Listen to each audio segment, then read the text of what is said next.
welcome. As you may have noticed, we spend an awful lot of time these days talking about the people who want to take up residency in the white building behind me.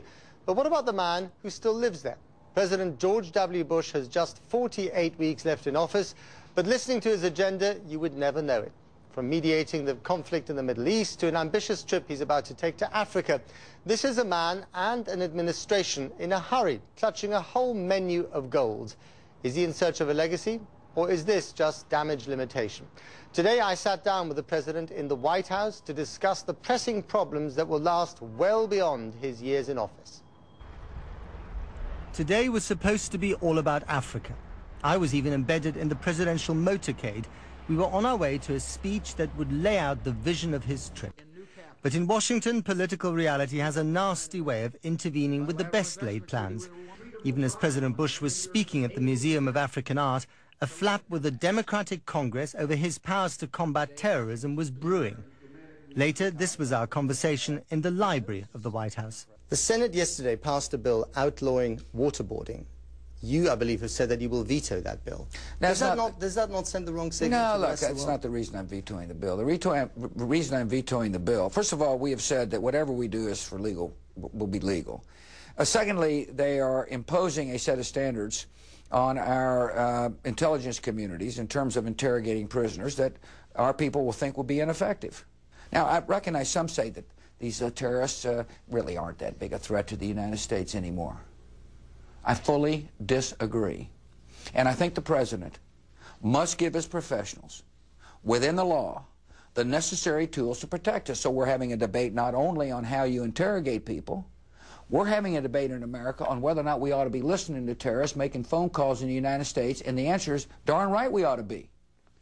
But given Guantanamo Bay, given also Abu Ghraib, given renditions, does this not send the wrong signal to the world? It should send the signal that America is going to respect law, but is going to take actions necessary to protect ourselves and find information that may protect others. What people got to understand is we'll make decisions based upon law. We're a nation of law. Take Guantanamo. Look, I'd like it to be empty. On the other hand, there's some people there that need to be tried. And there will be a trial. And they'll have their day in court, unlike what they did to other people. Now, there's great concern about, and I can understand this, that these people be given rights, but they're not willing to grant the same rights to others. They'll murder, but you got to understand they're getting rights. And I'm comfortable with the decisions we made, and I'm comfortable with recognizing this is still a dangerous world. The war against terrorism. With President Bush, it always comes back to that key issue. While we spoke, he was even considering delaying his trip to Africa in order to prevent a law that allows wiretapping of terrorist suspects to lapse. The reality of a new kind of war versus the rhetoric of liberty. It is the running sore of the Bush presidency, even in Africa. You were very tough in your speech about Darfur, and yet again, you called what's happening there genocide. Yeah. Is enough being done by your administration to stop that? I think we are, yeah. You know, I had to make a seminal decision, and that is whether or not I would commit troops into U.S. troops into Darfur. And I was pretty well backed off of it by, you know, a lot of folks here in America that care deeply about the issue. And so once you make that decision, then you have to rely upon an international organization like the United Nations to provide the oomph, necessary manpower. And in my speech today, you know, I did call it genocide again. I think we're the only nation that has done so. I mean, genocide is such a loaded, such an important word, and you have committed troops, American troops around the world, in other cases, Iraq, most famously, Afghanistan. Why not in this case? Well, that's a good question. I mean, we're committing equipment, you know, training, help, movement. I think a lot of the folks were concerned about America into another Muslim country.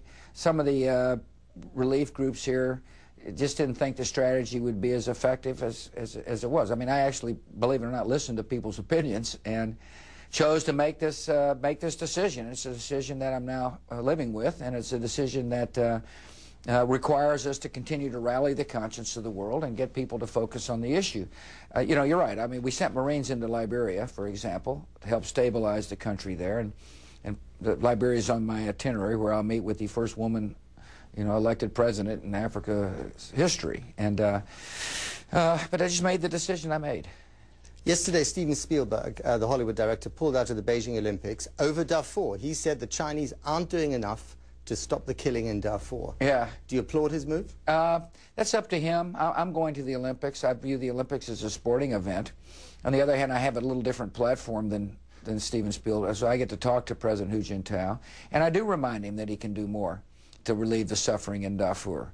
There's a lot of issues that I suspect people are going to opine about during the Olympics. I mean, you've got the Dalai Lama crowd, you've got global warming folks, you've got, Darfur, and I am not going to, go and use the Olympics as an opportunity to express my opinions to the Chinese people in a public way, because I do it all the time with the president. I mean, so people are going to be able to pick and choose how they view the Olympics. The Chinese government has been saying, in part in response to this, that America is trapped in Cold War thinking.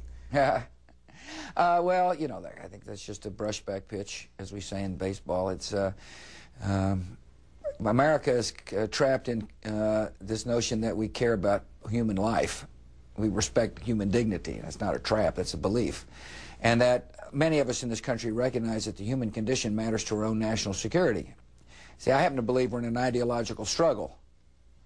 And those who murder the innocent to achieve political objectives are evil people, but they have an ideology. And the only way you can recruit for that ideology is to find hopeless folks. I mean, who wants to join an ideology say women don't have rights, you can't express yourself freely, religious beliefs are, the only religious belief you can hold is the one we tell you. And oh, by the way, it's great, you can be a suicider. Hopeless people are the ones who get attracted by that point of view, and therefore it's in the world's interest, from a national security perspective, to deal with hopelessness, and it happens to be in our moral interest. I mentioned the genocide thing also because your predecessor, President Clinton, said that one of the key things that keeps him up at night is that he didn't do enough over Rwanda to stop the killing there. Is it possible that Darfur might become your Rwanda?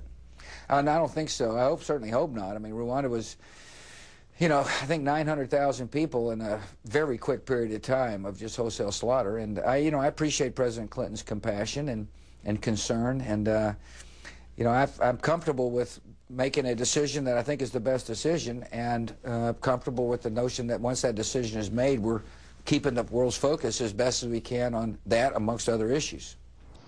We'll have much more of my exclusive interview with President Bush throughout tonight's broadcast, including his initiative against AIDS in Africa, his own view of America's standing in the world, and what his legacy will be.